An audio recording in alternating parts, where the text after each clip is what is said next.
আমাদের আশেপাশে এখন প্রায় প্রতিটি বাড়িতেই একটি কমন সমস্যা, হাঁটু ব্যথা, কোমর ব্যথা, জয়েন্ট শক্ত হয়ে যাওয়া। কেউ বলেন ক্যালসিয়ামের সমস্যা, আবার কেউ বলছেন ইউরিক অ্যাসিড। আসলে সমস্যাটি আরো গভীর। নমস্কার, আমি Kartik Debnath, Ayurvedic diet and nutrition consultant. আপনাদের সকলকে সুস্থায়নে স্বাগত জানাই। শুধুমাত্র একটি কারণেই ব্যথা হয় না। নার্ভ, মাংসপেশি, জয়েন্ট লুব্রিকেশন, মেটাবলিজম, এই সব কিছু মিলেই ব্যথা তৈরি হয়।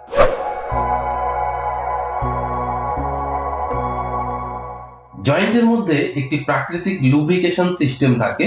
এটি কমে গেলে ঘর্ষণ বাড়ে, আর তখন ব্যথা তৈরি হয়। লুব্রিকেশন যখন কমে যায় তখন ফ্রিকশন বৃদ্ধি পায়, সেখান থেকেই ব্যথা শুরু হয়। যত শুষ্কতা বাড়ে মুভমেন্টে তত কষ্ট হয়।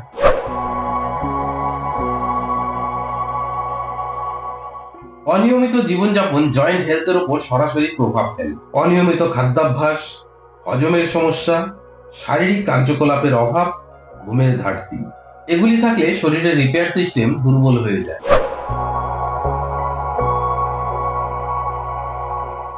অনেকেই বলেন সকালে ঘুম থেকে উঠতে পারি না, প্রচন্ড ব্যথা হয়, একটু হাঁটাহাঁটি করলে তারপর একটু কমে। সকালের জড়তা হচ্ছে প্রাথমিক লক্ষণ। এটি জয়েন্ট ড্রাইনেসের ইঙ্গিত।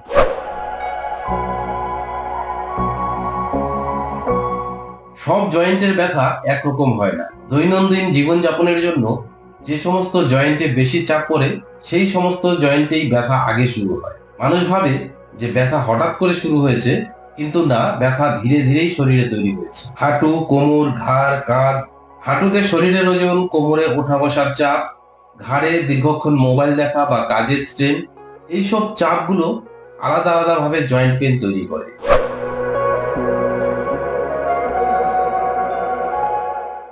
জয়েন্ট পেইন যে শুধু বয়স্ক লোকেদের মধ্যে দেখা যায় তা নয়, 30-40 বছর বয়সেও এখন এই সমস্যা দেখা যাচ্ছে। বয়স, হরমোন, পুষ্টি, এগুলির জন্য ব্যথা হয়। বয়স বাড়ার সাথে সাথে শরীরে হরমোনাল পরিবর্তন হয়, পুষ্টির ঘাটতি দেখা দেয়, শরীরের রিপেয়ার ক্ষমতা কমে যায়, আর জয়েন্ট দুর্বল হয়ে ব্যথা তৈরি করে।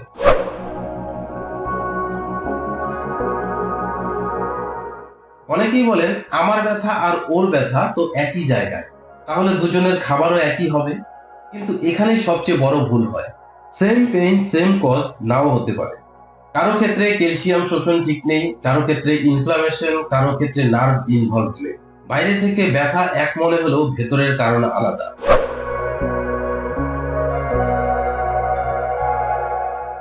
আজকাল ফেসবুক বা ইউটিউব দেখে অথবা কারো কথায় অনেকেই নিজে নিজে ভেষজ খেতে শুরু করেন।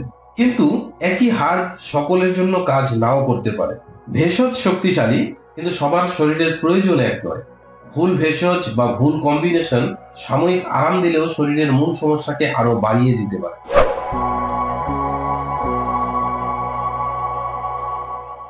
একই রিপোর্ট, একই বয়স, তবুও চিকিৎসা আলাদা প্রয়োজন হয়, কারণ সবার শরীরের ফাংশন এক নয়। শরীরের চাহিদা অনুসারে সাপোর্টের প্রয়োজন। কারো দরকার সাপোর্টিভ নিউট্রিশন, কারো দরকার ইনফ্লামেশন কন্ট্রোল, আবার কারো দরকার নার্ভ রিল্যাক্সেশন। এই সিদ্ধান্তটা নিজে নিজে নেওয়া কঠিন।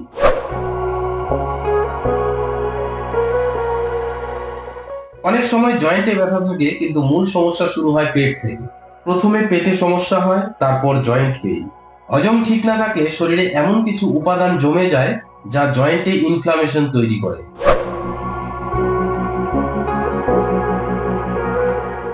ওষুধ বা ভেষজ তখনই কাজ করে যখন লাইফস্টাইল সাপোর্ট করে। ঘুম এবং দৈনিক রুটিন ঠিক থাকলে শরীর রিকভারি করার সুযোগ পায়। ঘুম, রুটিন ও রিকভারি ঠিক না হলে শরীরে জয়েন্ট পেইন বারবার ফিরে আসে।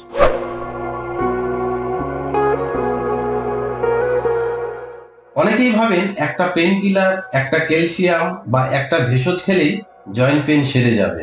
কিন্তু জয়েন্ট পেইন নির্মূল করতে হলে মূল কারণ বোঝা, শরীর অনুযায়ী খাদ্য নির্বাচন, ভেতরের পুষ্টি ও ভেষজ সাপোর্ট, বাহ্যিক সহায়ক পদ্ধতি প্রয়োজন।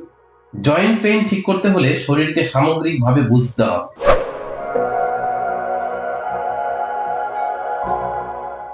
নিজে নিজে চিকিৎসা করলে সময় নষ্ট হয়, সমস্যা আরো বাড়ে। তাই প্রয়োজন সঠিক গাইডেন্স। সঠিক গাইডেন্সের মাধ্যমেই সমস্যা নির্মূল করা যায়। আপনার ব্যথা শুধুমাত্র একটি উপসর্গ নয়, এর পেছনে একটি গল্প আছে। এই গল্প বুঝে ব্যবস্থা না নিলে স্থায়ী সুস্থতা কখনো আসে না। আপনি যদি চান দীর্ঘমেয়াদে সুস্থ থাকতে, তাহলে সমস্যাকে অবহেলা করবেন না, শরীর অনুযায়ী সঠিক পথ বেছে নিন। ভিডিওটি যদি ভালো লাগে তাহলে লাইক ও শেয়ার করুন, আর এই ধরনের স্বাস্থ্য সচেতনমূলক ভিডিও পেতে চ্যানেলটি সাবস্ক্রাইব করুন। দেখা হবে পরবর্তী ভিডিওতে। সবাই ভালো থাকুন, সুস্থ থাকুন। ধন্যবাদ।